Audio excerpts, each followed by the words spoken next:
No ID is meant for a sane audience. No ID may contain liberty-oriented content. Pinko discretion is advised. Now, here's No ID with Paul Banducci and Scott Moskowitz. Hey, welcome back. It's No ID, North Idaho's mainstream media deconstruction, because all the regions have mainstream apparatuses that propagandize. I'm Scott. Hello, Internet. I'm Paul. How are we doing today? I'm assuming, but when you say we, you're talking to your laptop, right? How are we doing today? And you're like petting the top of it. Yeah. And then it does that like, hello, Dave, or good morning, Dave. Good morning, Paul. Actually, it just calls you Dave. It's still broken. Good morning, Dave. Like, oh, chat GTP. You tried. Good job. All right. Well, I don't actually use chat GTP or any of them. I don't use any of them. You use AI though, which is, helps us out. But I've never used it. Caveman in the Clark Fort Castle. That's what I am. I kind of heard somebody making that.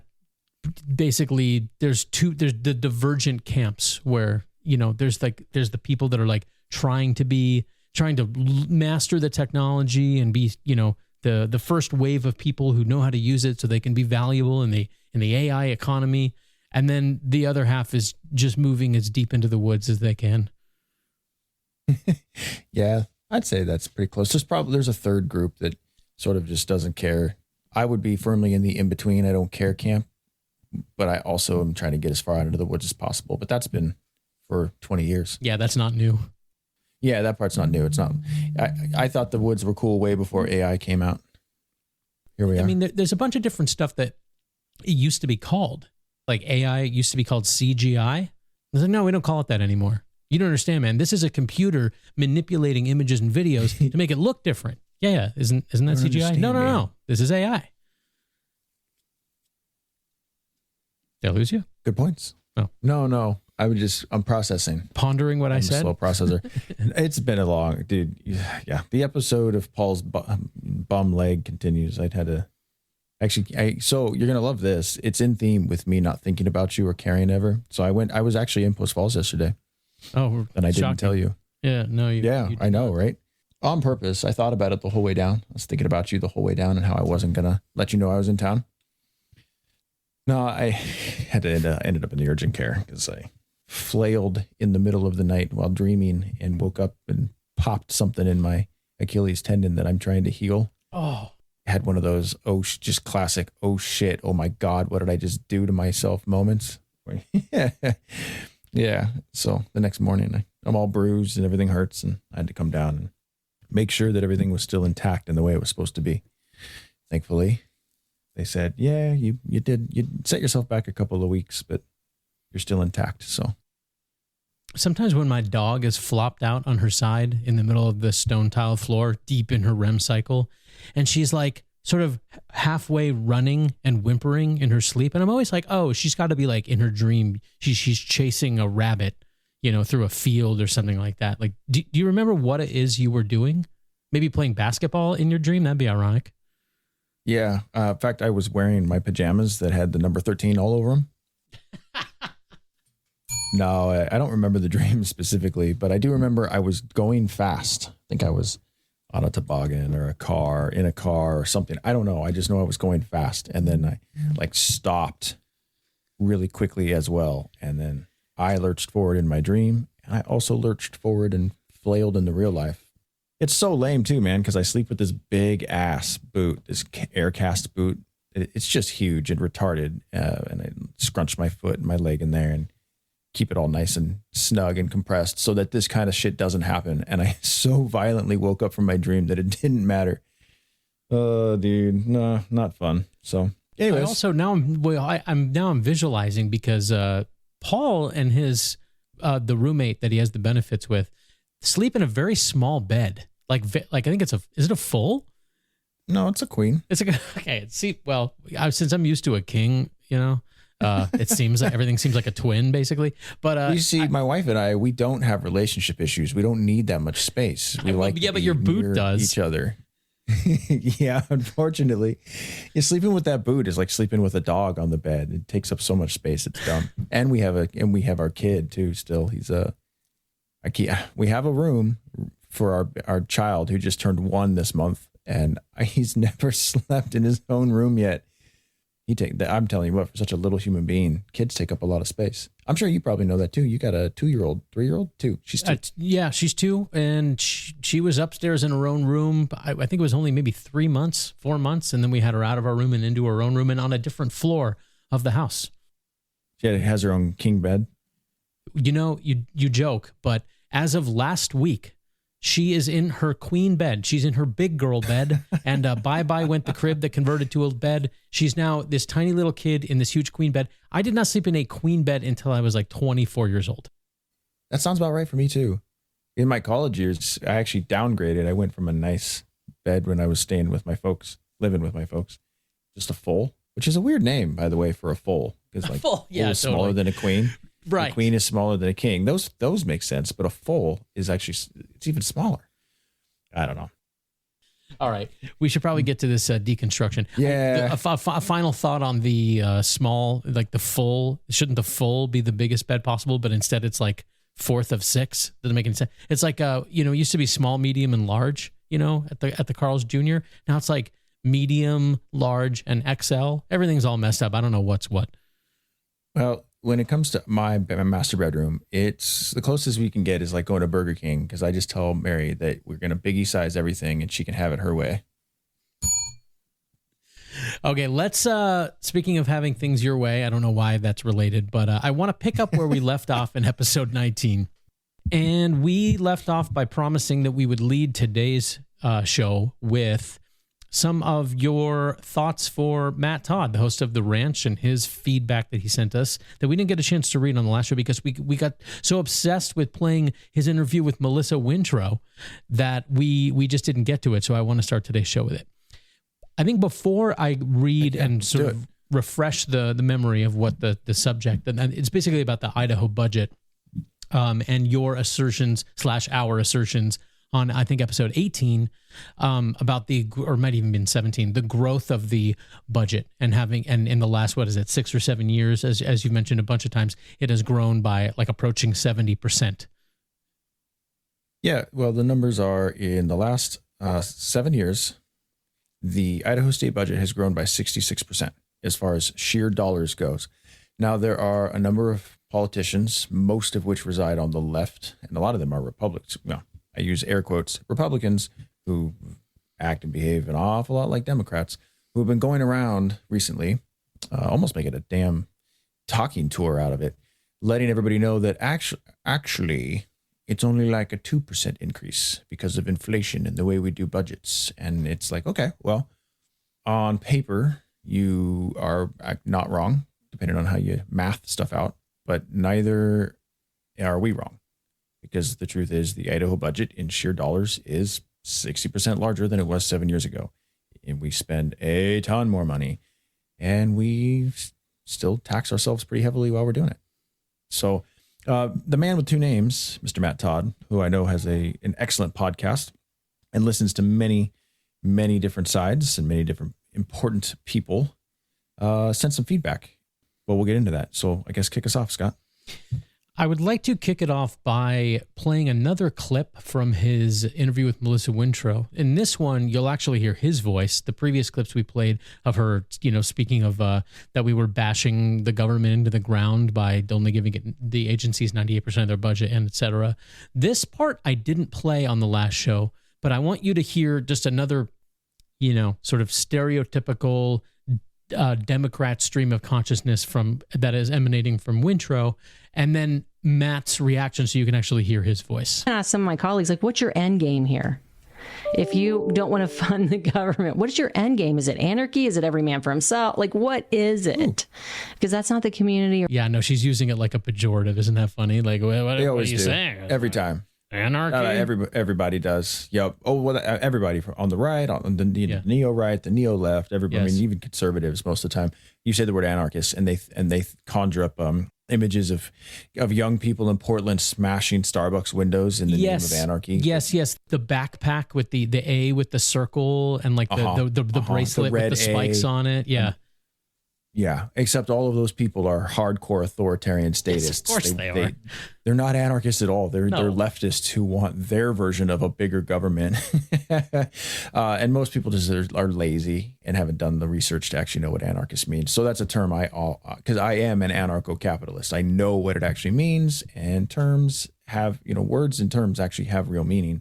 And if you take the time to know what those are, that you're a better person for it. But most people don't take the time. So anarchy gets used as a pejorative 99% of the time. So I'm going to play the rest of this through, and there's also a couple more of her weird laugh tells. So if you don't want to fund the government, what is your end game? Is it anarchy? Is it every man for himself? Like, what is it? Because that's not the community or the world I want to live in. If we all just pay our fair share, right? We can have a sidewalk to walk on, get the potholes fixed, make sure the, lights are on, the broadband is there. I can send my kid to school. There's a college down the road. I mean, lights, broadband, all that boring stuff that we couldn't do without government. And not only that, I pay for the lights separately. I pay for internet separately.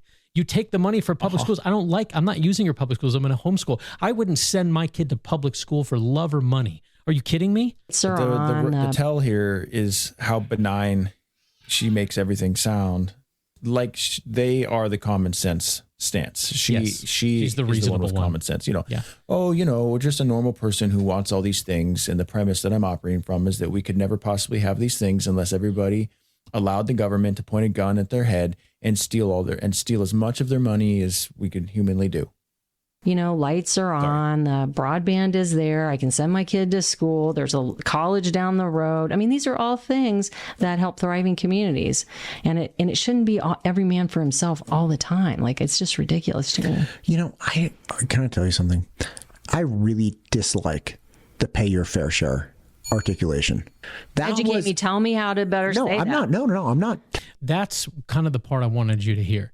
She uses the classic, just as effed out and like, I don't know, what do you even call that? It's so ridiculous to even use that phrasing. It's so cartoonish to say something so stupid, like pay your fair share, like it was on a teleprompter, but it isn't. It's just, this is her stream of consciousness, but it just goes to show you how programmed even the stream of consciousness is. It's like her brain is a teleprompter for her own thoughts. But anyway, the second that Matt Todd challenges her on it, she immediately reverts back to, well, what do you have that's better? Exactly. She can't even fathom that anybody would object. Is there anything else out there? Well, you tell me. I mean, what should I say? The pay your fair share articulation. Educate me. Tell me how to better say that. I'm not. Yeah, but I mean, I've never even considered how that might sound to some people, and maybe another way to say that. Of course, it's so self-evidently ridiculous to say something like that. Any thinking person, the first question that would pop into one's head would be, who is gatekeeping what a fair share is? Who gets to decide? Who decides that? This whole the whole attitude that these folks have, and they are everywhere, from the top, the federal level, all the way to your HOA. They live amongst us. They are the majority, actually. Here's the general attitude that they say without actually saying it, especially when you challenge them. Can't we have a civil discussion about my plans to have you thrown in a cage if you don't pay for what I want? Like, I'm the unreasonable one.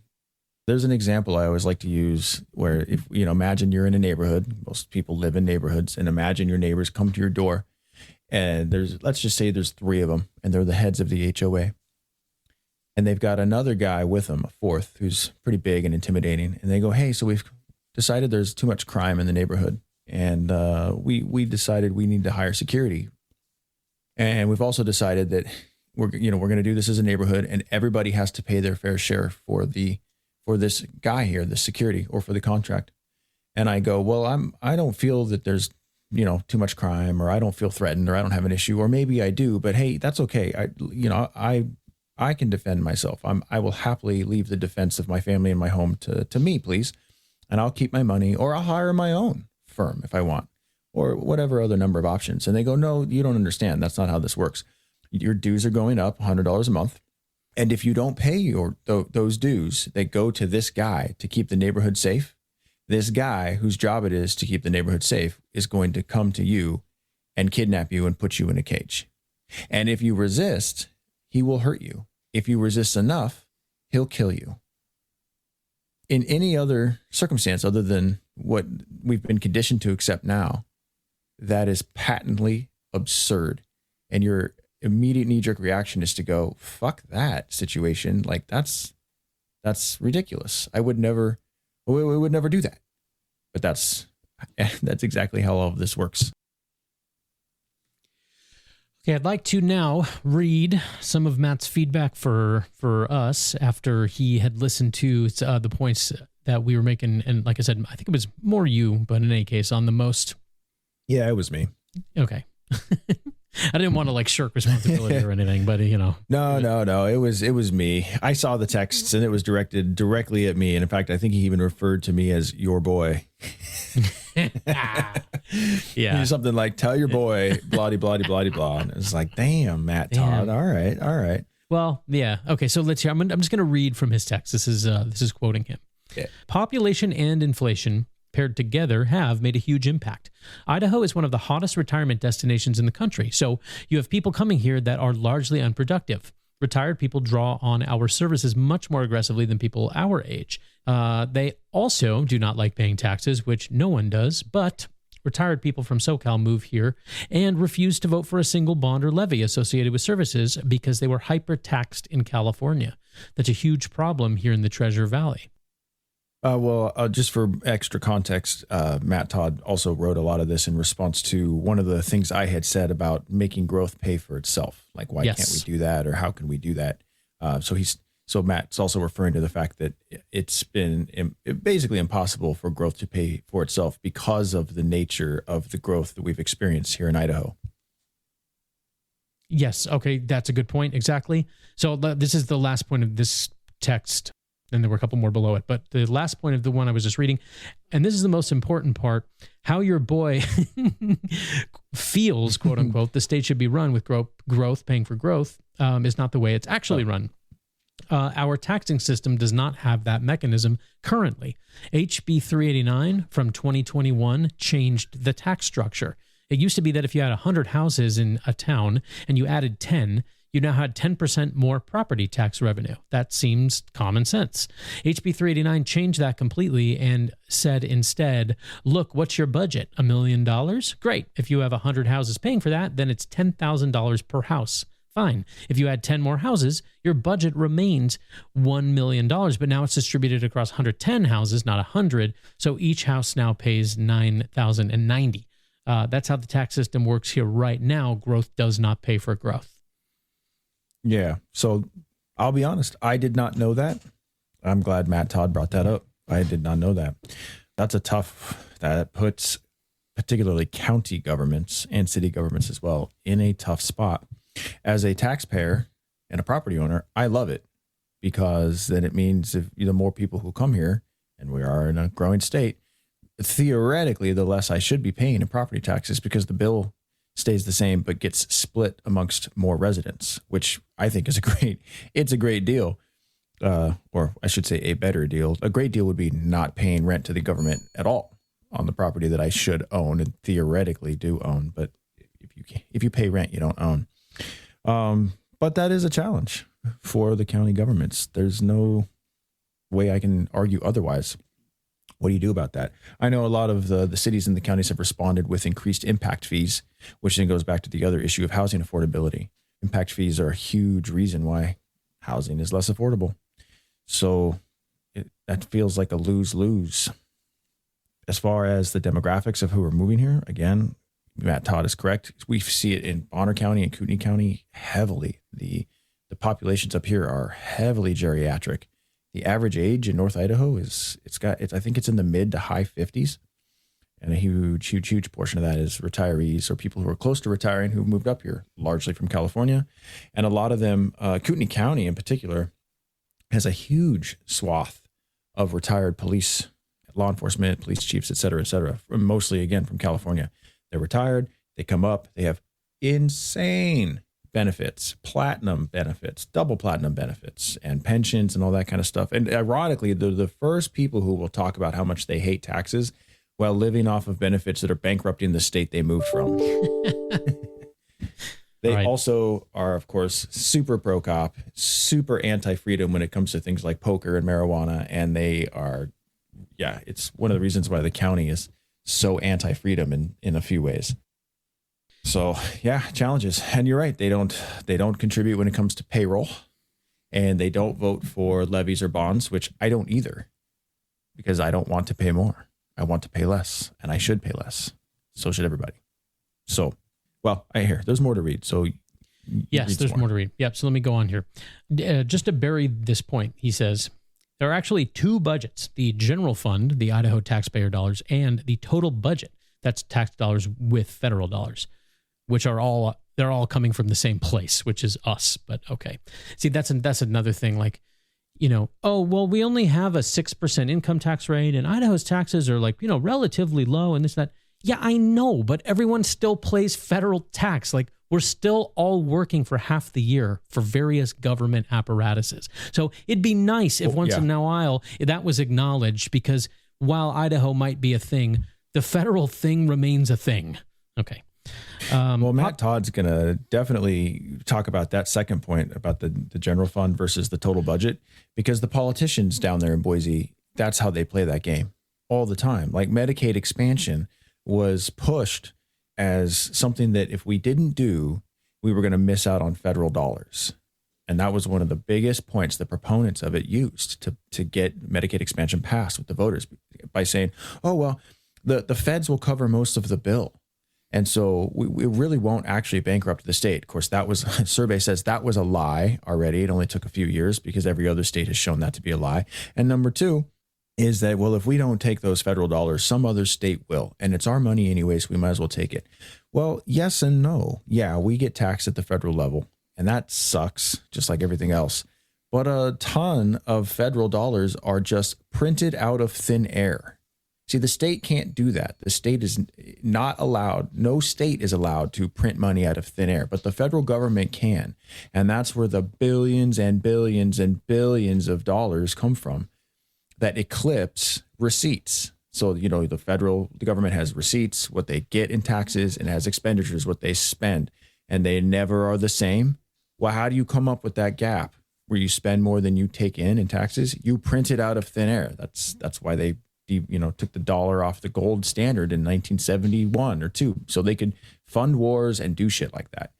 So what you're doing when you when these politicians are like, yeah, but the federal dollars, it's like, thank you for furthering to bankrupt your grandchildren, your children, your grandchildren, and your great-grandchildren, because what you've done is just contribute heavily to inflation, which is just another tax on the people who are living now, and it's debt for your children, grandchildren, and great-grandchildren. Congratulations, idiots.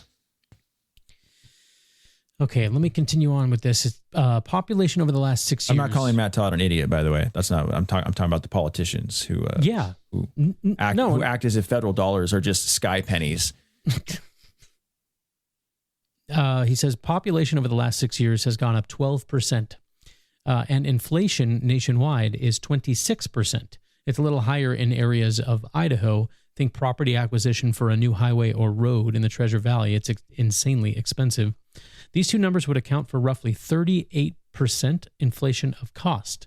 Well, the general fund, Idaho taxpayer dollars, has only gone up 43%. That is the money we are paying the state and they are spending. So over the past 6 years, the budget has only increased roughly 1% per year over inflation and population growth adjusted. Yes, but this is also important to note, is that the more states take federal dollars to do all of this crap, the faster inflation increases, because you are printing the money out of thin air. It's a doom loop. It is an infinity doom loop. You cannot bitch about inflation, which is strictly a monetary policy phenomenon. The only way you get inflation, the only way, is by printing more fiat currency. Free market doesn't do inflation. In fact, the free market does deflation. Prices come down always in a free market because of innovation, technology, pursuit of efficiency, et cetera, et cetera. Inflation is strictly a loss of purchasing power. It doesn't necessarily even mean, the definition isn't your money buys less or that things cost more. In fact, people think inflation means things cost more. No. Nope. It means your currency is worth less. It is devalued. You have Correct. less purchasing power, and that's only because of who's printing it. Yep. So again, these politicians talk about how the budget is actually only increased to 1% because, well, inflation blew everything up. It's like, that's your fault. Yes, that is your fault. Here is the last part of it, of Matt's message. The total budget fund has increased 48%, which is $10.9 billion from 2019 to $16.1 billion in 2025. But this accounts for the increase of federal dollars coming into the state. So things like Medicaid that started around $400 million and are now at $900 million. That's a $500 million increase. False. Medicaid is at $1.4 billion. That's not a correct number. So the first number at $400 million, that's what they projected Medicaid expansion would cost. The number is $1.4 billion right now. And that's why we're where we're at and trying to figure out how to cut things. And when the ballot initiative for Medicaid expansion happened about 4 or 5 years ago, those of us who opposed it said that was going to happen. It's a guarantee. Why? Because it's happened in every other single state, every one that has passed Medicaid expansion. And eventually the federal dollars wane. They don't ever fully run out, but they do decrease. The state has to pick up the tab of a program that costs double, triple, or quadruple what it's projected to cost, but with less federal dollars covering it. And Idaho is getting to experience that in real time right now. I'm just taking at face value, even aside from the number 900 milli versus 1.4 billion and the accuracy of those numbers. I just even from a conceptual standpoint, let me read the rest of this message. That's a $500 million increase, he says, but that's all Fed money, not Idaho taxpayer money. Idaho's portion has increased from 40 million to 90 million, an increase. Okay, but it goes on, but it's all Fed money, not Idaho taxpayer money. That's a distinction without a difference. It's all the same source. It's all us. It's all extracted from the populace. Idaho taxpayers are federal taxpayers. Mm-hmm. Am I missing something? Yeah, we feel the effects of the policies, the monetary policies, the fiscal policies. We feel the effects at the federal level, the state level, the county level, and the city level. We feel the effects of all of it, and we feel the effects compounded. And this isn't like we're reading off of what Matt Todd sent us, and he was responding to a lot of what we and I were saying, and so this is going to feel like it's directed exclusively at him. It's not, but this all is worth addressing. And again, who Matt Todd spends all day interviewing on his podcast, which is excellent, by the way. I've listened to a few of them, and actually credit to you, Matt Todd, for sitting there and listening to a lot of these asshats say what they say without interjecting every 30 seconds. Because I couldn't do it. I know. Couldn't do it. This is what we were saying on the last episode. Like he is a consummate host, and it is a show that neither Paul or I could do for 3 consecutive minutes without our hair catching fire. Correct. True facts. Like that's why we'll stay in our lane and happily do what we do. Yeah. And Matt Todd, God bless you for doing what you do. But what we're dealing with here is people, again, politicians and the people that Matt Todd interviews who deal in these budgetary gimmicks. That's what this is. Budget is just gamesmanship. It's who can hide stuff where or call stuff what. And make it sound palatable or talk to anybody who's played this game and they'll tell you this. It's a joke. So to your point, Scott, it is a difference without a distinction, or a distinction without a difference. Excuse me. It truly is. They just play this game really, really, really well. They do. And it's gross. And so the overarching point, if hopefully I'm not jumping the gun here, but I'm just going to jump the gun anyways. My overarching point, and I think Scott's too, and a lot of us who are in the more libertarian camp, we know about these details. Like we know that there's this nitty gritty that Matt Todd has brought to our attention where, yeah, when you math it out like this and you look at the budget and the state budget versus the general fund versus the total budget and the fact that inflation did this and growth did this. And it's like, yes, factually nitty gritty, you're not wrong. Our point is, it's all messed up and it shouldn't be this way in the first place. That's the premise I'm operating from. So when I make the statements I make, when I say the things I do, I'm operating from from a premise that is taking all of this already for granted. Like, I know this. Some of the numbers I'm not 100% on. So, thank you, Matt Todd, for bringing some of the specific numbers up. But I already know this is the bullshit that's going on and how they calculate it and how they justify what they do. So then when I say what I say, I'm already taking that in. And then I'm just going, it shouldn't be like this at all. And the fact that it is disgusting. And so here's what we should do instead, or not do, or sometimes I don't have the solution. But I know what the problem is. The problem is government. The solution is less of it. And can't see, really the benefits of government and the benefits of government. There you go again, Paul. You just don't get it, man. You just don't see the benefits of government. Just open your eyes, man. The snozberries taste like snozberries. Yeah. Okay, that sounded like one of Wintrow's laugh tells. Let's move along to, as long as we're on Idaho government and budgets. The Idaho Senate rejected the state's largest appropriations budget bill of the session Thursday. I knew that there was some that were against it on both sides, but I didn't think it would die the death that it did. Senate Bill 1375, the $5.7 billion Health and Human Services maintenance budget for fiscal year 2027, funds everything from foster care and Medicaid to psychiatric hospitals and mental health services, keeping critical programs running for thousands of Idahoans.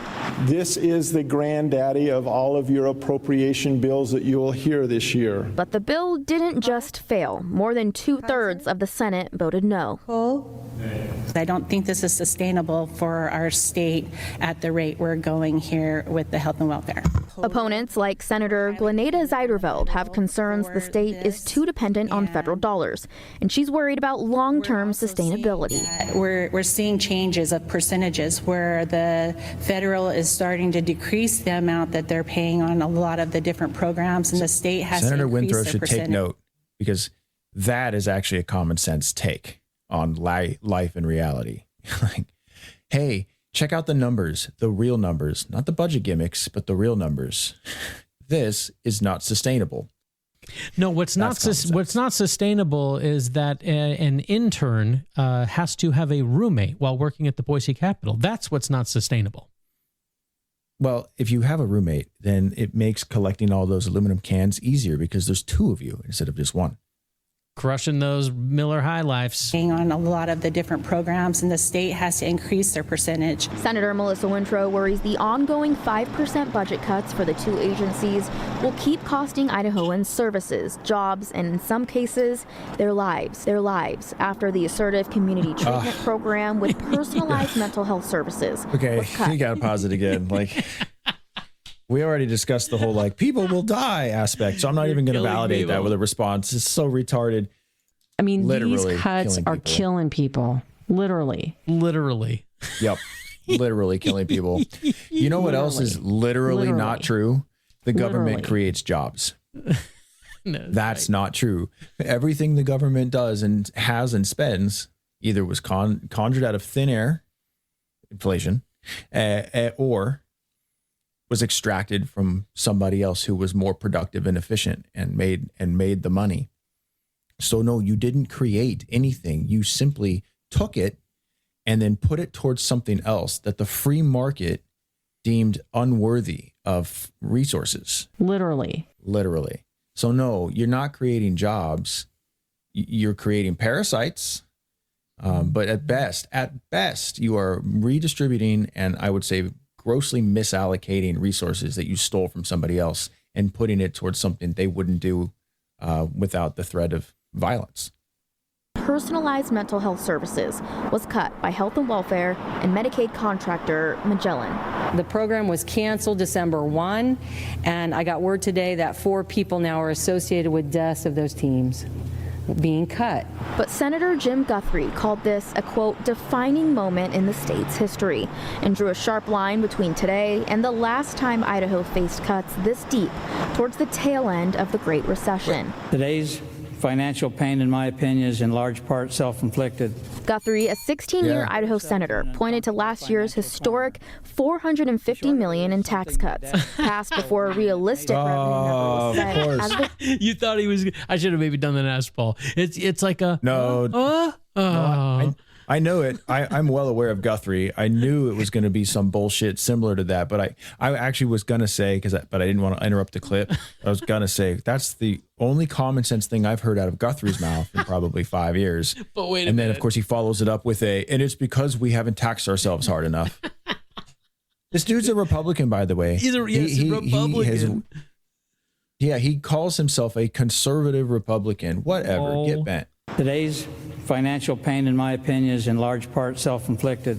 Guthrie, a 16-year Idaho senator, pointed to last year's historic $450 million in tax cuts, passed before a realistic revenue number was set, as the root of the crisis. We're not tightening our belts at all. We're not taking a pay cut. We're not compromising our benefits. We are tightening the belts of Idaho citizens, and the feedback from my constituents is that they are not happy about it. You know, this issue gets painted as a conservative, liberal issue. It's really a human issue. Can you please provide some real-time Paul translation? What the hell is this guy talking about? He is effectively making the case that we haven't taxed ourselves enough. We've put ourselves as a state in this position because of tax cuts from last year. But tightening the belts means apparently taxing people more. Like he's saying when he says we, I'm guessing he means the legislators themselves. Yeah, he means government, I don't know. I guess. Himself, his colleagues. We haven't tightened our belts. We're making everybody else tighten their belts because we aren't taxing them enough to pay for this budget. It doesn't make any sense. So somehow somehow budget cuts are tightening the belt, but taxing people harder is not.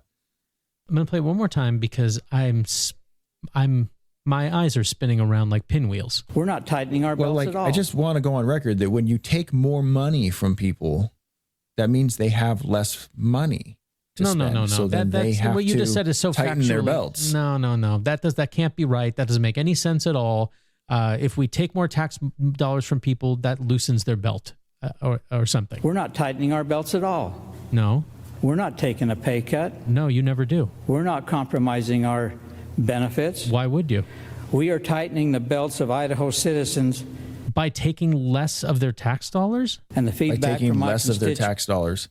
And the feedback from my constituents is that they are not happy about it. They're not. So in other words, his constituents are tugging on his shirt sleeve and saying, "Hey, Senator, could you please continue to tax me at the higher rate that you did last year or before the tax cuts?" Is that what he's saying?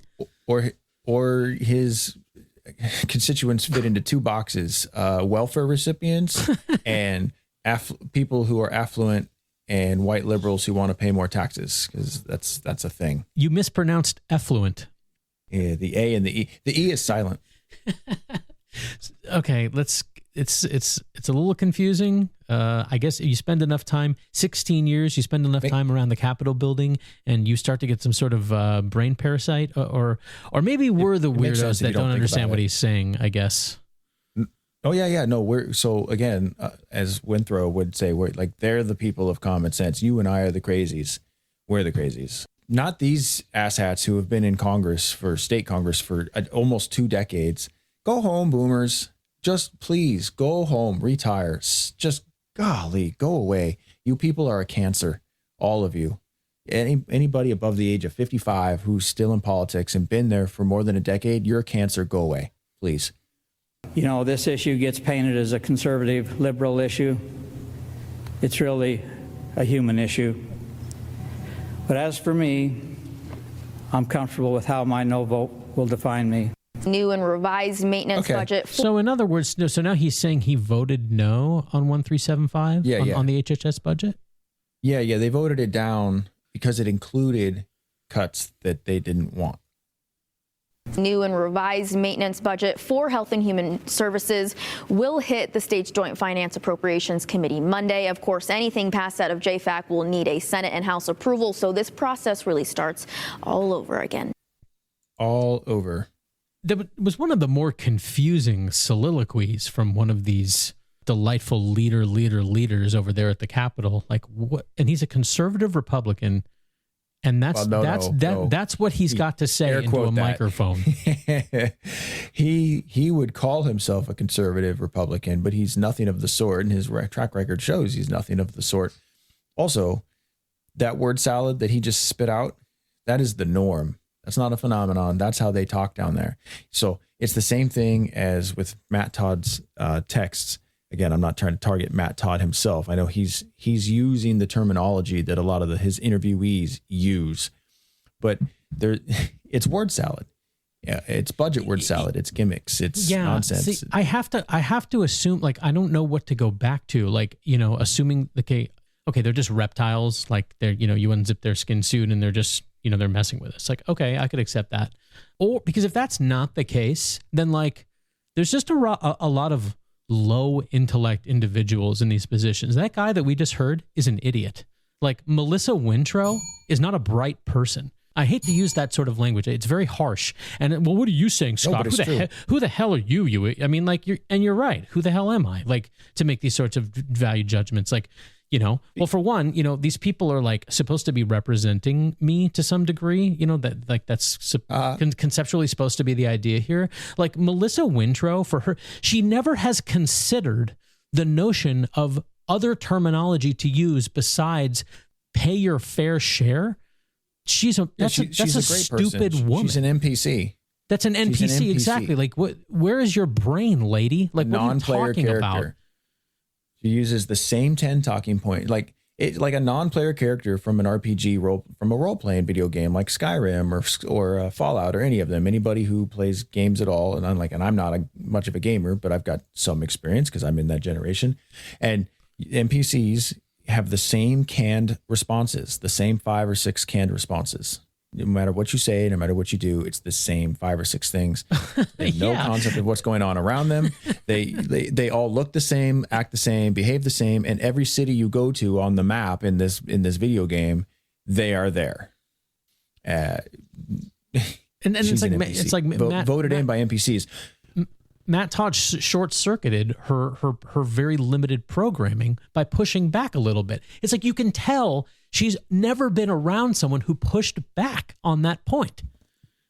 You could feel it. It was immediate. It was immediate and visceral. Like, how dare you? Can I tell you something? I really dislike the pay your fair share articulation. Educate me. Tell me how to better say that. I'm not. What should I do? I've never even thought about it. It's crazy. That was it. Angry. You educate me then. Yeah, educate and you tell me how we do it. So condescending. God. And like, Matt Todd, way to be a jerk, and I hope he mansplained the shit out of it to her. Well, see, this would have been a perfect opportunity. Far be it from me, dude. Like, I'm not telling the guy how to do a show by any means, but like, why I wouldn't be able to do it. Like, but here I go. A question, like prompt the NPC, make them explain themselves. So the obvious question, like I said a moment ago, who is gatekeeping what a fair share is, lady? Like, I wouldn't add the lady in a condescending tone necessarily, but like, prompt them, man. Explain thyself. Have you thought about it? Actually, keep her on her toes and be like, so explain this to me, ladies. Well, I don't know. The jury's out, man. Her hair is very, very short. Okay, let's move on here. Real quick, though, I do want to circle back to the question that you asked about the IQ aspect of these people. Most of them are not intelligent. They really just don't seem like bright people. Yeah. No, they're not. They're cunning and they're clever. Well, again, that's a systemic thing. Think of all the people we know who are in power. Just because they're in power doesn't mean they are intelligent or well thought out or have a good handle on basic economics or philosophy or ideological things or have thought their positions out. That's not, most of them are incapable of that. That's not what they do. They're where they are because they are cunning and they are clever. And they gravitate towards the mechanisms of power. And powerful people help put them there. Moneyed people, people who have an agenda. Like, think of it this way, Scott. If you were a person who had an agenda and wanted to accomplish things, and you, to your own benefit or your business's benefit or your interests or the interests of your union or whatever, would you want somebody in office who was an independent, thoughtful person? Or would you want somebody just smart enough to repeat the talking points you feed them while voting the way you want them to? And just well-spoken enough to repeat those talking points and then pull the lever. Like, what would you want? A or B? Well, I mean, clearly it's a rhetorical question. So B. Yeah, and so that's why almost with a few exceptions, everybody in the legislative body at the state level, at the federal level, are NPCs elected by NPCs and bankrolled by people who want NPCs as their representatives. I guess when you combine, you don't want smart, thoughtful people. No, you don't. And in fact, when you they don't. I do. when you combine those two things, like the cunning and the strategic and power hungry and all those things, and you combine that with high intellect, you get Robert Moses in New York, and you get he's in power unchecked for 50 years and single-handedly shapes all of the city of New York and downstream many other of the contemporary urban infrastructure we think of when we think of American cities flowed from one guy because he was both smart and cunning. So you're right. We really don't want that. Yeah. Well, he was also unprincipled in the way that you and I would consider being principled. He would be an opportunist.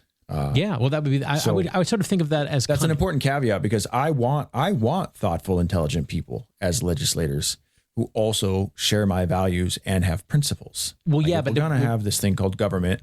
That's what we should have as our representatives. Yes, but you changed from cunning to thoughtful and reasoned. Like, yes, but that's why we're saying, like, well, you don't want cunning and smart. You want like thoughtful and reasonable and smart. But those people, those people don't gravitate to government, generally speaking. Yeah, but instead, most of the people who are sitting in the legislative body at Idaho, in Idaho or everywhere else are like this. But why male models? Just like, are you kidding? I just explained it all to you. It's like, okay, you know what, NPC legislator, just vote yay on this one, okay? Just shut up and vote yay. What is this? It doesn't matter. Just vote yay. Yep. Let's move on here before our midpoint breather to, I guess, sort of a fun where this is, consider this a public service announcement from the No ID show via the network affiliates to you. Sandpoint says to look out for some new scams that are targeting both businesses and individuals. A local developer reported the most latest incident.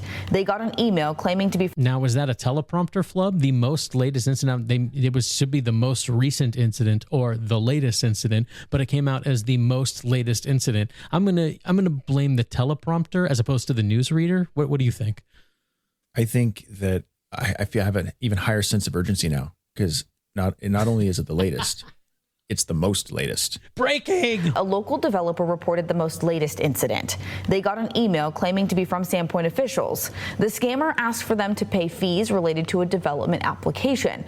Luckily, the developer did not fall for the scam, but it's a good reminder the city will never request payment via wire transfer. No, they won't. But you know how they will request payment?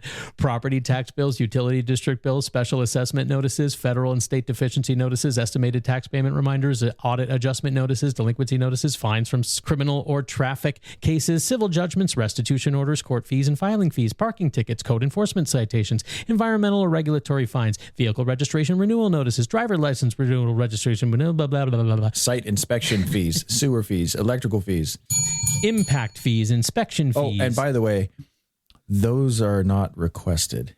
No, never requested. Never are they requested. We are not the customer, and those are not requests. Toll road invoices, red light camera invoices, tax lien notices, treasury offset program notices, notices from contracted collection agencies acting for government. License plate sticker fees. Oh, wait, no, those are anymore. going away. Woo! Oh, my God. Hold on. So you're telling me there's a chance? There's another one. One, Scott. there was a glut of these. The Idaho Transportation Department says a new wave of scam text messages is going around right now. The messages claim that you have to pay a traffic citation online or a vehicle registration is overdue. That doesn't sound like something ITD would do. ITD says these are fraudulent and they are not connected to any official DMV. If you get one of these messages, do not click any links and do not give any personal information or payment information. Yeah. No. See, that's a scam. See, when you get like a, what was it? Messages claim that you have to pay a traffic citation online or a vehicle registration is overdue. Yeah. So if you get a thing that says you need to pay a vehicle registration or a traffic citation online, now that's a total scam. But when ITD sends you official notifications that say pay, that's totally on the up and up. You bastard. You beat me to it. I was just going to say it. Got him. No. When the government does it, it's perfectly legitimate. When the not government does it, it's a scam and it's totally not okay. Stealing people's money is not okay, except for when we do it all those other times. There's a quote, and I forget who it's by, but they list off all of the things, like gambling, for example, gambling and fees for this and fees for that. And it says, so the state is not actually against any of these things. The state is against competition. Durr. Yeah, it's just that the government doesn't like competition. There's another way of saying it, too, that I've always liked. It's like, don't steal. The government hates competition.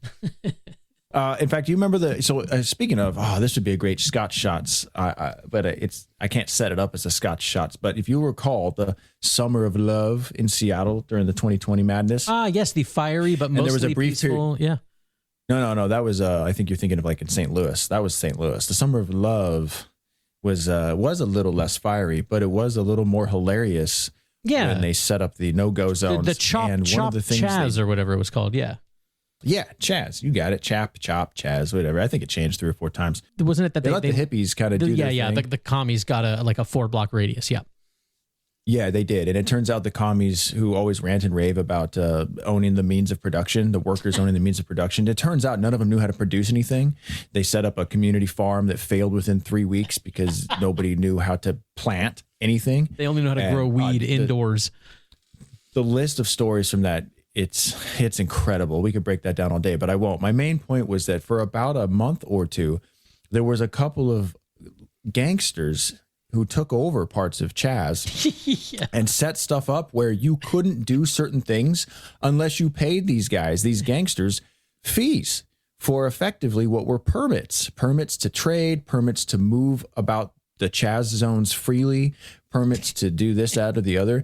And it made headlines, national headlines. And all of these reporters and government agents were breathlessly talking about how horrible these gangsters were for making people pay to do things that they should be able to do without having to pay for it. And all of the things that the gangsters were making people pay for were things the government makes us pay for. Hello? Does any of this sound familiar? Well, it's Groundhog Day again. It's still just once a year, isn't it? Well, you know where you are not going to have impact fees or permits to operate or anything else extracted from you forcibly? The No ID show. Instead, it's all voluntary. Yep. There's no there's no paywalls. There's no you have to pay in order to get access to this or that. Nope. This is the value for value model that we run on No ID. We just put the show out there gratis, and there's no barrier to entry. There's no nothing. It's just the show every Thursday.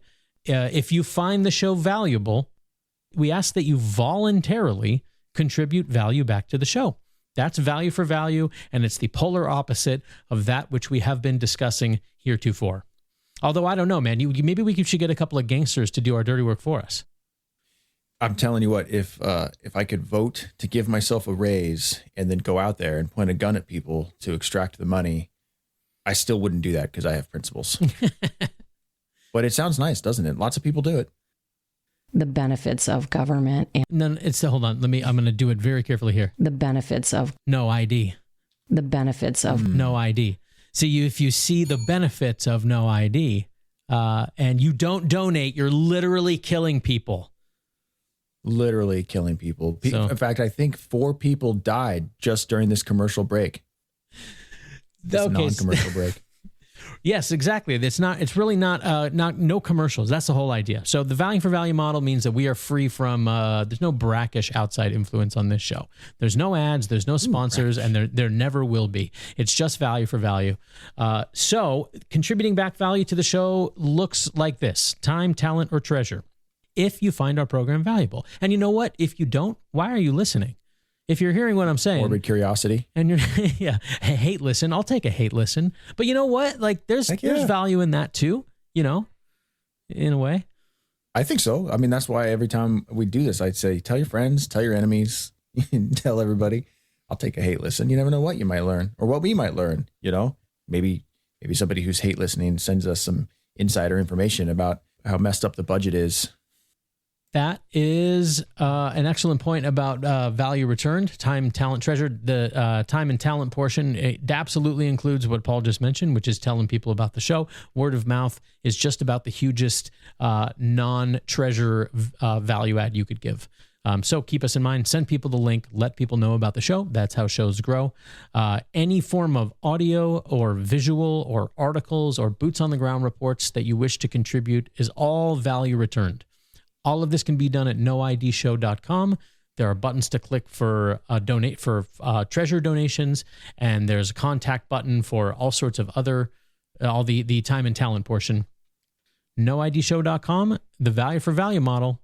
Oh, you know what? Actually, I knew it. I knew there was something I wanted to, one other thing I wanted to mention before we move on to second half of the show.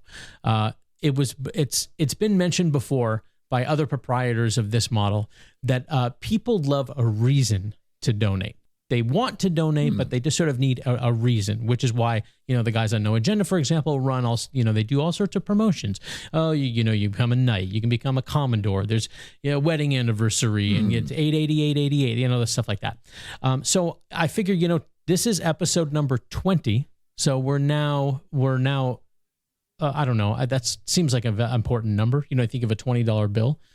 And, let's be honest about it. $20 bills are just about what $5 bills used to be. So if you're sticking with us and you're here on episode number 20, kick us $20. I don't know. Seems like doable for anybody. For yeah.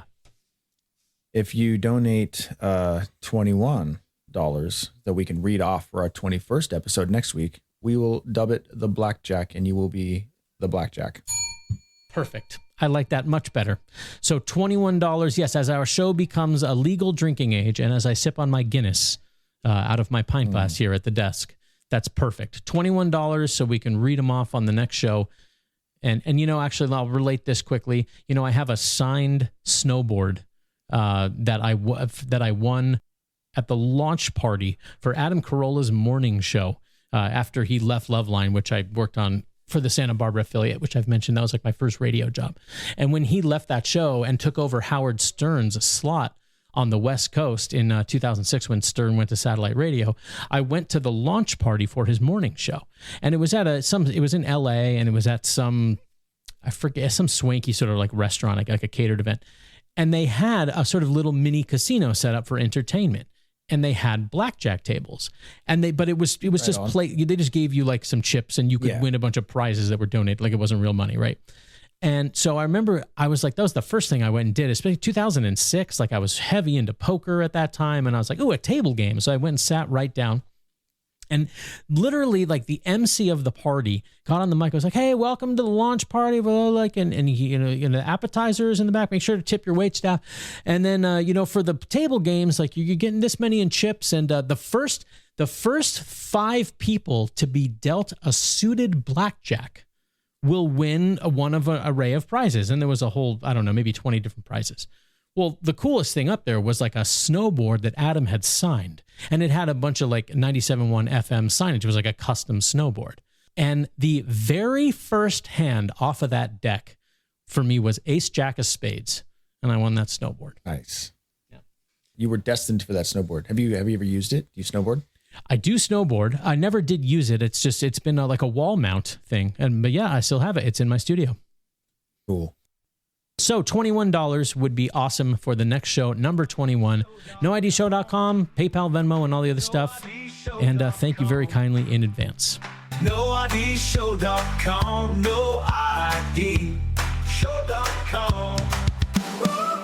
Okay, just poured myself another Guinness. Nice. I envy you. That sounds amazing. Sounds amazing. Oh, yeah, it is. I miss beer. God, I miss beer. I just got an email, actually, that popped into my inbox from the Idaho Family Policy Center updating me on a few things. One of those things being House Bill 752, criminal penalties for knowingly and willfully using the wrong restroom. Yes. So there's House Bill 607, which creates a legal duty for all government buildings and places of public accommodation to maintain separate restrooms, showers, changing areas for biological males and biological females. This is the kind of stuff where I just think, like, I can't believe we have to make this a law. Yeah. And then there's House Bill 752, which complements House Bill 607. And actually, my representative, Cornell Razor from District 1 up here, introduced it.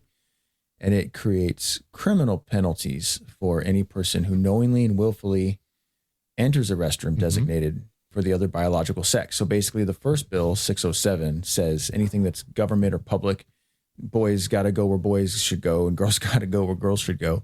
And then this bill, House Bill 752, adds teeth to it, which I'm a little confused why you wouldn't add teeth to the first bill. Why have two separate bills? And then there's House Bill 602, which is a bill that prohibits Sharia law in American courts in Idaho, which also blows my mind that there even has to be a law about that. How is that even a thing? I feel like you've already lost. What? Can you imagine if we were over in Saudi Arabia and they were having these similar debates? Be like, yeah, and we need to pass a law to keep Christianity out of our court system. And it'd be like, oh, I thought you guys did that 1,000 years ago. I was going to say, basically, you're just admitting that Christianity is one. It's on its way. Yes. You're attempting to pour hot oil from the turret, but it's too late. The armies are at the gates. What a time to be alive. I have a clip on the quote trans thing. You want to hear it? Please tell me they keep using the word trans ban. I love that. Trans bans. The world got you down. Try trans bans.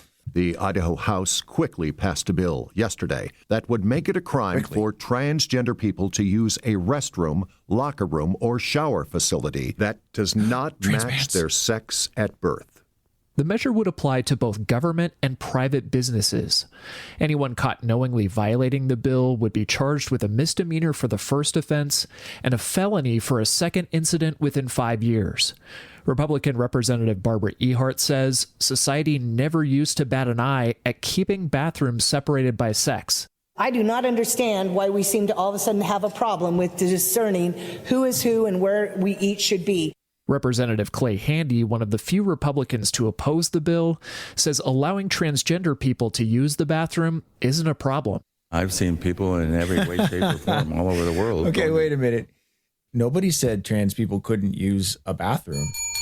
That's not what they said. Not what we said. That's not what this is. Yeah, that's not what we said. But good job there, mainstream media.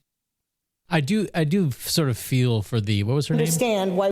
Representative Barbara Ehart says, I sort of feel a little sympathy for poor Barbara Ehart. I'll take her at her word when she says she's exasperated and doesn't understand what's going on. I do not understand why we seem to all of a sudden have a problem with discerning who is who and where we each should be. Yeah, she doesn't read the little red book. Then you'll start to understand what's going on. People to use the bathroom isn't a problem. I've seen people in every way, shape, or form all over the world going to the bathroom. And to tell you the truth, I didn't want to know that about him. I've seen people all over the world go into the bathroom. I tell you Mr. what, Handy, that explains a lot. I have looked through my fair share of two-way mirrors, let me tell you. And to tell you the truth, I don't know if very many people are sexually aroused by watching someone go to the bathroom. House lawmakers easily passed the measure. Speak for yourself. Oh man, there are dozens of us around the world. Yeah. Dozens of us. I've also never met a never nude. That doesn't mean we don't exist. Man. Yes, I'm so glad you got that reference. I mean, I love that. The dude, you got to soundbite that. This dude, Representative Handy, has just told us he has witnessed people around the world going to the bathroom, and it's totally cool. Let's hear it again. I've seen people but he makes sure that we know it's not an arousing experience. I've seen people in every way, shape, or form all over the world going to the bathroom. And to tell you the truth, I don't. This is a ridiculous Thank you, ISO. Representative Handy, for engaging in the science of this, so we didn't have to. One more time. I've seen people in every way, shape, or form all over the world going to the bathroom. Okay, there's only a few seconds left. And to tell you the truth, I don't know if very many people are sexually aroused by watching someone go to the bathroom. This man has never been on the internet. Clearly. House lawmakers easily passed the measure, which now goes to the Senate for consideration. There you go. That's just the best. You got to soundbite that, Scott. The world needs that soundbite. Oh, good Lord. Yeah. This every time I think this simulation couldn't possibly get more ridiculous. Okay, real quick though, breaking this down. Number one, we caught what the mainstream media did there right away, where if you weren't paying attention, you would think that it was a trans ban on just using bathrooms in general. So that's a misdirection. It's not, no, you can't go to a bathroom. It's, you just got to go where, well, you belong. But on the other side of breaking this down, at the same time, I agree with Earhart about the whole, like, why do we, she kind of exasperatingly is like, the fact that we got to make this a law is kind of stupid, but we got to make it a law. And this is a common sense law. Well, yes, but also no. You lose me the moment you impose it on private business. And that's a problem. Yeah. If I own any private business, especially in like hospitality, well, that's my prerogative. And it is the prerogative of my patrons to patronize me or not, to be my customer or not. Because especially in a place like Idaho, you're going to be well known pretty quick, especially in North Idaho, as the place where anybody can, where Representative Handy is going to have a great time because anybody can use any bathroom and he can watch. Or a more traditional place where men go and chicks go where chicks go. I've seen people in every way, shape, or form all over the world going to the bathroom. That is never going to knock it. That is an evergreen. Okay, let's move along. To the oh man, this is forgive me. I have to subject you to more NPR, but they did some. I know, I'm so sorry, but they did some coverage on the 6th annual, the relatively new tradition, so we're told, of Idaho Women's Day. People braved rain and strong winds this past weekend to gather at the state capitol for Idaho Women's Day, and Jackson Holmes was there. With our sister. Saturday's event marked the 6th annual gathering since Idaho Women's Day was declared in 2020. It was decided by the legislature that March 14th would be Idaho Women's Day to celebrate Idaho contributions from now until perpetuity. So many of the young women you see here today, perpetuity means their grandchildren, their granddaughters may come to a similar celebration just like this. That's Marcia Bravo, a member of the... Is that what perpetuity means? Hold on. So glad. I'm so glad she woman-splained it for me. With phenomenal elocution. Listen to this lady. From now until perpetuity. So many of the young women you see here today, perpetuity means their grandchildren, their granddaughters may come to a similar celebration just like this. That's Marcia Bravo, a member of the Southwest Idaho chapter of the National Organization of Women, the group behind the event. She says the goal of the event is to create a space for positivity and celebration. Gee, another very obviously missing adjective before the National Organization for Women. Do you remember how NPR sounds when they cover political organizations to the right of Mao? Conservative Christian Policy Group, the far-right activists. And when they cover now, what do they say? That's Marcia Bravo, a member of the Southwest Idaho chapter of the National Organization of Women. It's just a national organization for women. They're just for women. So brave. The group behind the event. She says the goal of the event is to... You notice they put it right before St. Patrick's Day, which I think is perfect. It's apropos. You give women their day on the 14th, and because they're going to take 2 or 3 days to continue to not shut up about it, you finally get to drink to forget on the 17th. I obviously this is from what is it, KT, or it's from NPR, but there was other news crews there too. So I saw some visuals of what it actually looked like. There were not very many people down there at the Capitol. There's some news reports. I think I have here's KTBV saying it was like 1,000, I think. We'll finish the NPR report. It didn't look like that many, but there wasn't just women. There was a mix of women and men. What they had in common is, of course, that they're lefties. She says the goal of the event is to create a space for positivity and celebration. And commies. This year's rally featured guest speakers from across the state.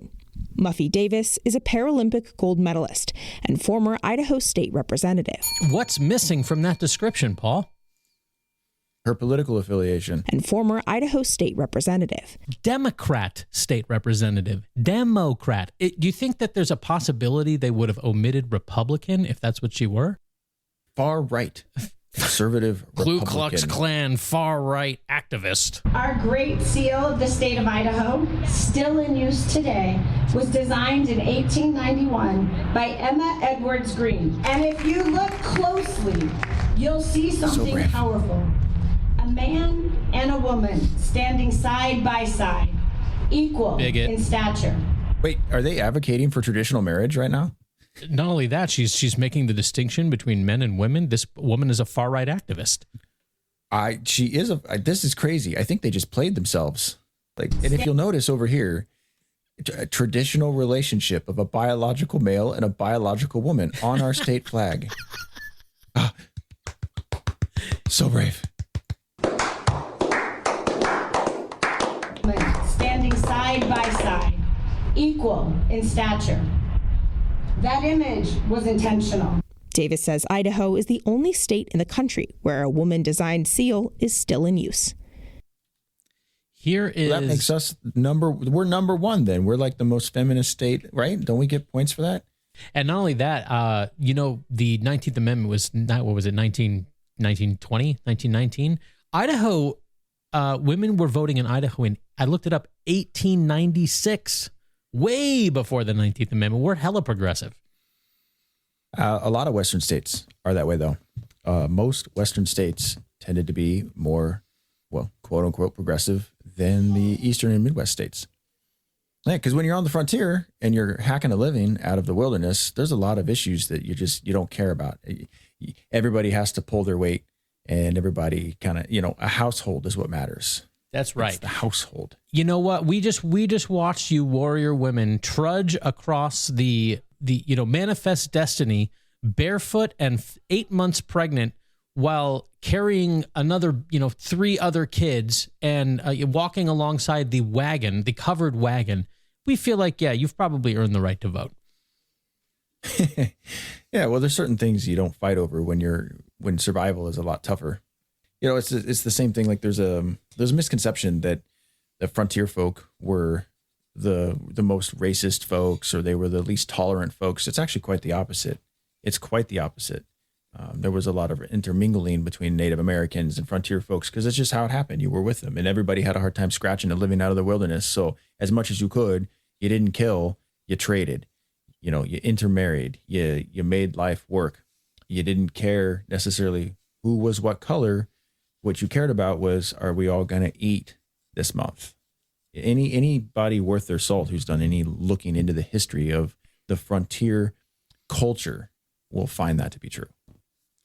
Even just human culture in general, and the phony notion of racism and other sorts of ism in general, because even the most virulent and cartoonishly extreme forms of this stuff, like the Holocaust or chattel slavery, like, oh yeah, well, but the Nazi guards were, they were sleeping with some of the attractive women prisoners, or, the slave owners, he's breeding with so how much do you really hate the blacks and the Jews? that a rhetorical question? Here's KTVB's coverage of the same Women's Day. I'm kidding. Yay! Just about 1,000 people gathered today at the Capitol for Idaho Women's Day. There was not Idaho 1,000 Women's Day people. became an official day in 2020 that was enacted by the state to celebrate 100 years of women's right to vote. The National Organization for Women's chapter here in Idaho put on the event as they're celebrating their 60th anniversary this year. Again, no political label. And, you know, they're 60 years old. The most prominent, or I think she was the most prominent co-founder of NOW, is Betty Friedan. Have you ever read The Feminine Mystique? No. Yeah. Have you? I have. She is a commie. Because you know thy enemy, dude. You know? It's the same reason I read The Little Red Book. I want to understand the commies, dude. I want to know the commies so that when they are in my vicinity, I see them, I smell them, I feel them. Idaho is one of the first states to grant a woman. Representative Handy. Hey, I've witnessed a lot of commies from behind a two-way mirror in my day. And let me tell you, when commies pee, it just looks like the rest of us. Idaho is one of the first states to grant a woman the right to vote well before the 19th Amendment passed. We're one of the first states to vote women into our legislature. Women have played strong roles throughout Idaho's history. We continue to, and we will into the future. The organization says their mission is to support women, uplift women, and fight for women's rights. They hope people know that women play a significant role in Idaho's history, and their mothers, sisters, daughters, and coworkers here in our community. I just want to be crystal clear. They're fighting for left-wing women's rights because women to the right of Mao do not agree with the political objectives of the National Organization for Women. So when they say they are representing women and the mainstream media shills on their behalf and omits all political labels, everybody is full of crap as usual. Shut up, baby. I know it. It's worth noting that right after we, on a national level, gave women the right to vote, the prohibition was the next amendment after that. You know what? I'm going to take a sip of my Guinness and really ponder what the implications of that statement. Here's a few more. Well, let's do a little lightning round here because I got a bunch more clips and stuff we didn't get to because we're so bloody long-winded. Oh, well, you know what we haven't gotten to? I can't believe I almost let this slip by. Here we go. We got to do this. And if this is the last thing we do today, it's fine because this is what we got to do. Oh, yeah. Yeah. It's back, baby. And I almost forgot. Oh, yeah. We really got to limber up this time, Scott. Jumping jacks. I'm doing burpees. Dude, it's been a few weeks. Really stretch it out. I don't want you to pull anything. I feel it in my core. Going to the doctor sucks. I'm going to drop down and do 10. Let's go. Yeah. Let's go. Send it. It's time. It has been well past due time for Scott's Shots. And the thing I've got for you today, Scott, is a little dated. I apologize because I had it queued up for the 6th. This popped into my inbox on March 6th, and I was so excited to share it with you. The following recording, which was going to be March 10th. So we're a little behind the curve, but you know what? That's okay because it's still great, and you're going to nail it. You're going to go 7 for 7. You're 6 for 6 so far. You're going to go 7 for 7. I know you are. I never said this would be hard. I just said it would be fun. Things I tell my wife. March 6th, 2026 marks a 6-year anniversary of what? March 6, 2020. That kind of sounds, so that's early. It's before 2 weeks to slow the spread. Because I think that conference was like March 17, 19, I want to say. So March 6, 2020 is maybe the, no flights from China. We're going to stop the inbound travel from China. That's what I'm going to go with. I'm going to give you a bell anyways because you're close enough. All right. What is it? I can't believe that wasn't on the nose. Yeah, what was it? It actually is the official day of when the first COVID lockdowns were imposed Oh, in San Francisco? And I consider, and New York. Yeah. And I consider flight restrictions to be part of the lockdown. But March 6th, 2020 was the first day of the COVID lockdowns in several regions of the United States, primarily New York and California is where it started. And then not long after, I'll give you a follow-up, a part B. It gave rise to what absolutely ridiculous, I mean, beyond the pale ridiculous, policy at the doctor's office. That was implemented right at this time, or like just subsequently? Within about a week or two. What policy did it? It's an open-ended one, so there's 5 or 6 or 10 you could probably pick. So it's kind of not fair, but hey, it's a follow-up question. I do what I want. Yeah. Well, it was before mask, so I know it wasn't that. Masks were like actually weeks later. He's good. He's good. All right, was. You're good on that. It's got to be surfaces, like disinfecting surfaces. Oh, you're so good. Oh, you did better at this one than the primary one. Well done. You get a third bell for that. Okay. It is when the implementation of the clean pen, dirty pen policies at the doctor's offices. Yep. Yeah, that sounds right. Oh, God. Which persisted long after we figured out that COVID had nothing to do with being transmitted via surfaces. I mean, we figured that one out, 3 weeks in? But for the entirety of the COVID madness, years, clean pens, dirty pens at the doctor's office while we're wearing our masks.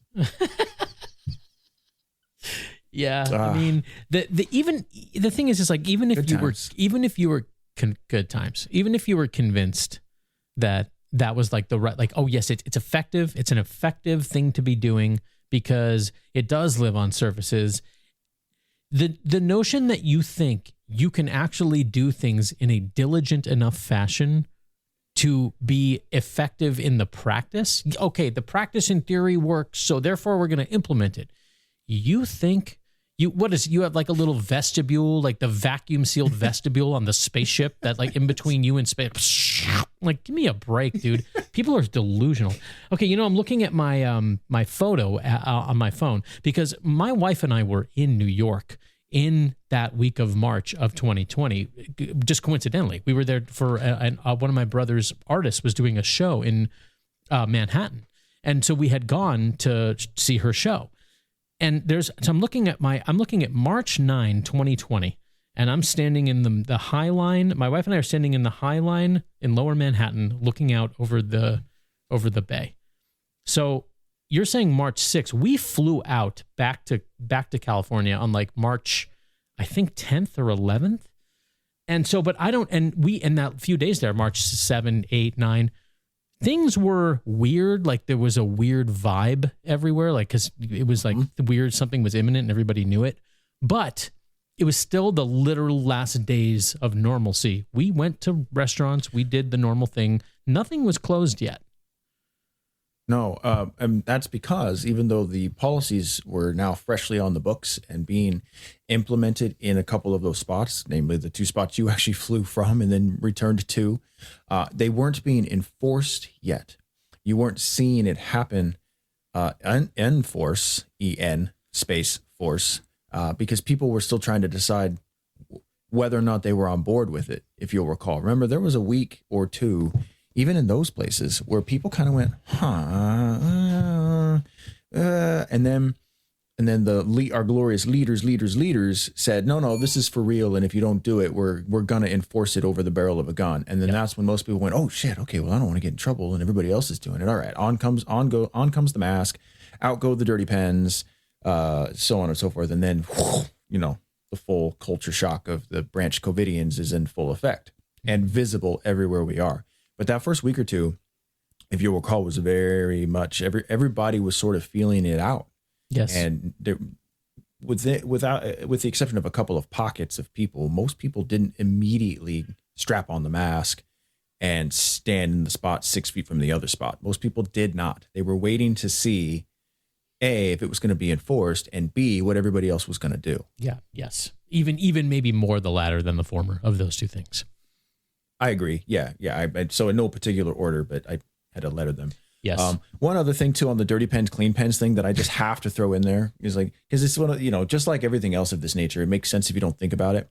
But you're talking about an industry that every single thing they use that involves any sort of penetration of your body or use along or in your body or anything that doesn't cost $1,000 to replace is disposable. Everything is disposable. So if this was really what they said it was, the pens would be disposable. They would come pre-packed like syringes do. They come pre-packaged. You got to break the seal. You never reuse the syringe. You use it what it's for. You use it once and you throw it away. Just like a bunch of other things in the medical industry. It's one use, single use, and then you throw it away. Individual packaging, you break the packaging, you use the pen, you toss it in a dirty pen bin. Yes, the special dirty pen bin with like the biohazard logo. Yep. We're like, here's a clean pen. Now it's dirty, but don't worry, we're going to wash it and give it back to you. Yeah, it's the equivalent of the old in public bathrooms in like the 1970s and 80s. You would sometimes see the paper towel dispenser, but it was like a cloth on a roller that just went around and around and around. Those. Those still exist in certain like old bars. Yeah, there's still a few of them out there, mainly in like old bars or places like that where these mom and pop shops where they just don't want to mess with. But nowadays they usually give you a stack of paper towels on the actual countertop. The bottom third of which are just soaked. Yep. But hey, I appreciate the thought. But no, there's a few of them still out there. But I know what you're talking about. Those things are hilarious. So yeah, we'll turn it a little bit to the side that hasn't been used in at least 20 minutes, and now it's clean. Makes about as much sense. Yeah. If you point the pen this way, you can't get COVID. But if you point the pen that way, instant cancer COVID, you're dead.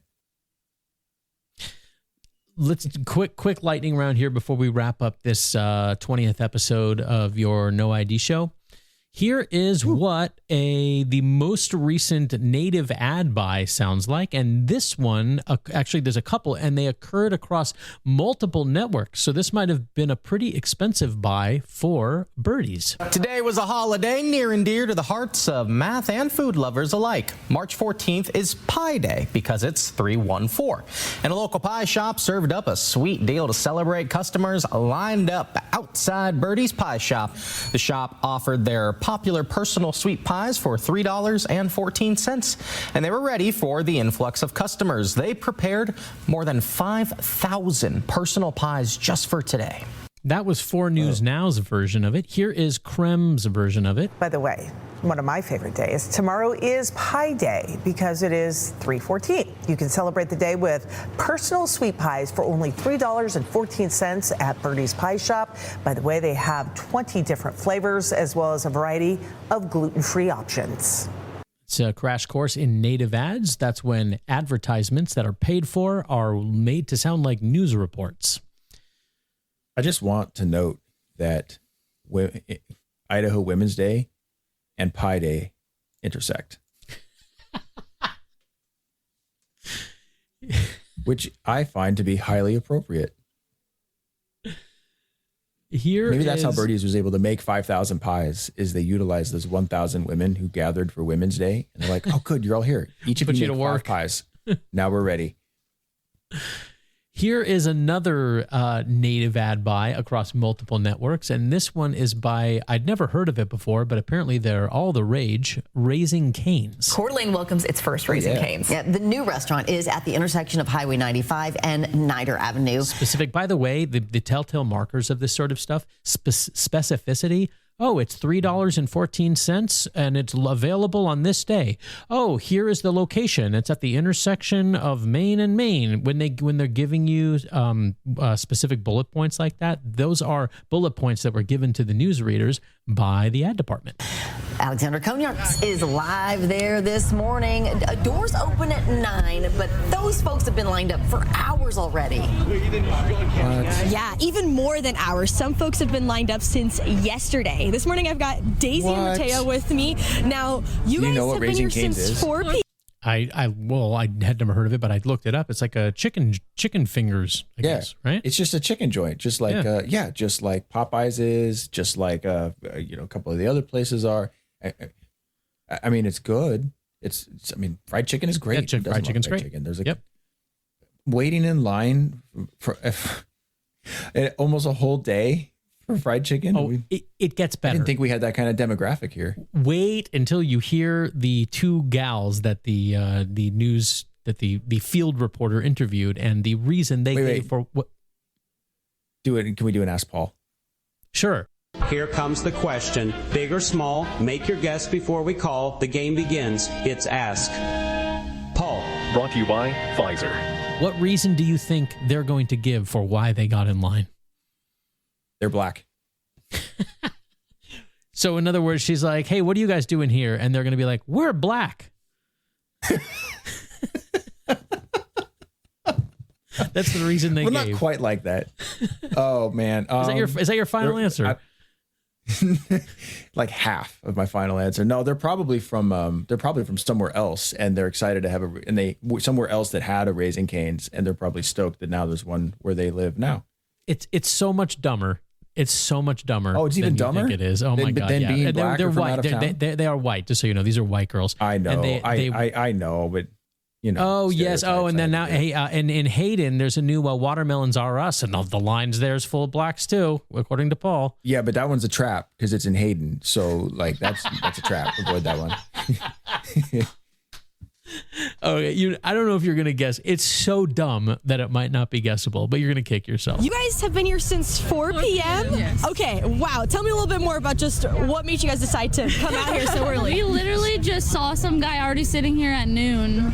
I guess he was here since noon, so when we drove by, we just went home and got all our stuff and came as quick as we could. They saw someone else in line. What? We just saw.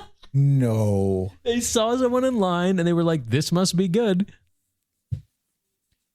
Scott, I'd like to refer you back to the 19th Amendment and how some parts of our Constitution just they're just not right. They're just not right. It's so good. Oh my God. These people vote. They live amongst us. They drive, they vote. This actually is why COVID happened. Exactly. Yeah, well, yes, it is. I just saw somebody wearing a mask and I thought, I guess I'll put mine on too. Sure. Who needs a face?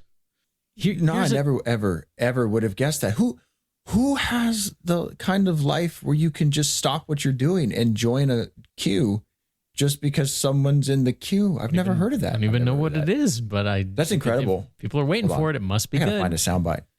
Okay, hold on. I gotta have something for this. Mike. I don't get it. What was that? I can keep going. Mike. Oh, there's a Patrick Star. Oh, I don't get it. I don't get it. He doesn't get it. Or maybe this one. Yeah. We just saw a line and we thought we'd join it. That's about it. I remember seeing once a hidden camera, I think, TV show. I don't even remember what it was exactly, but they had set up a camera in like a shopping center parking lot. And it was aimed at the entrance to a grocery store. And they had set up a folding, like a card table, kind of like a Girl Scout cookie table right at the entrance of the, the automatic double doors. And they had gathered a bunch of rocks from the parking lot's planter beds, just not pebbles, but just like a ground cover. And they had put the rocks in a basket on the folding table, and they had a sign on there that said "Free, take one." And then they set up a hidden camera, and there was people going in and out of the grocery store, and you saw people like stop and look at the rocks. They pick up the rock, they examine it, like someone like smells it, and then they sort of like look around. And then into the purse it goes, and they walk away.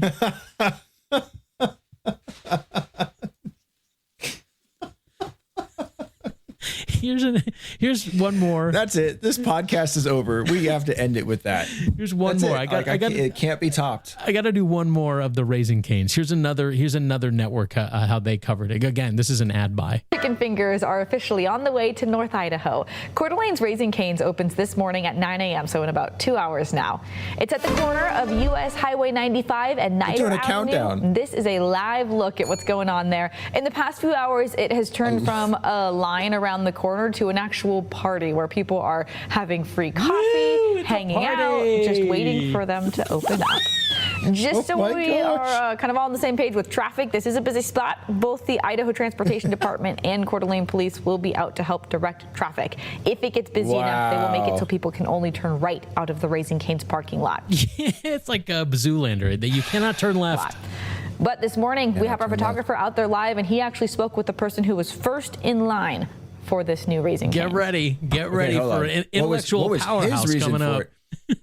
Scott, please tell me that his reasoning for it was like, well, I saw that no one else was in line, so I got in line. I'm also running for 19th Congressional District for Melissa Wintrow's seat. Vote for me. I will. I actually live right in these apartments a block away from here. Loved Raising Cane's my whole life. I've been to the one in Vegas. Loved it ever since. Found out that we were doing one here, and I was like, got to be out here first again. And then heard that they gave the gift basket was only for the first person. So I got here at noon yesterday, which all my friends thought that I was crazy, but it pays off. Yeah. Noon yesterday? With a gift basket. Sorry, sir, but I think I agree with your friends. That's kind of crazy. Hey, looks like it worked, though. He won, right? Right. There you go. That's what native ads sound like on North Idaho network affiliate TV. What an illustrative narrative on the state of human beings. And yes, and do these people not have jobs? Not only yes, the state of human beings and the mainstream media, what covers them. Also, I have to note that it's probably the only time ever we'll hear the mainstream media excitedly say, "You can only go right."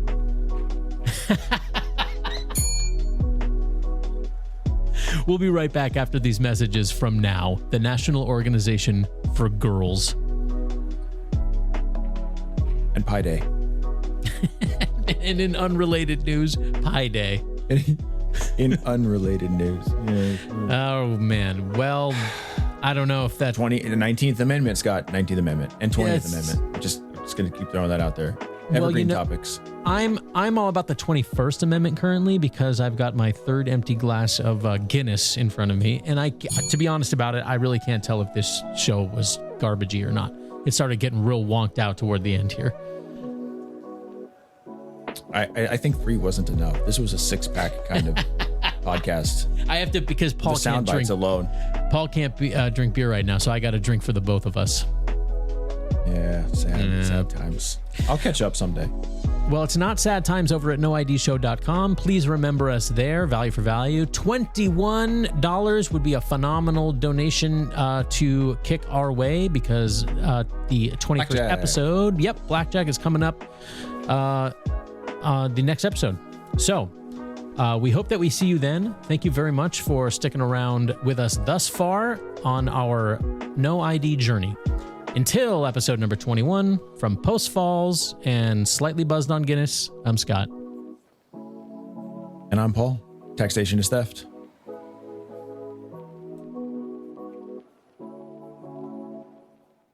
I've seen people in every way, shape, or form all over the world going to the bathroom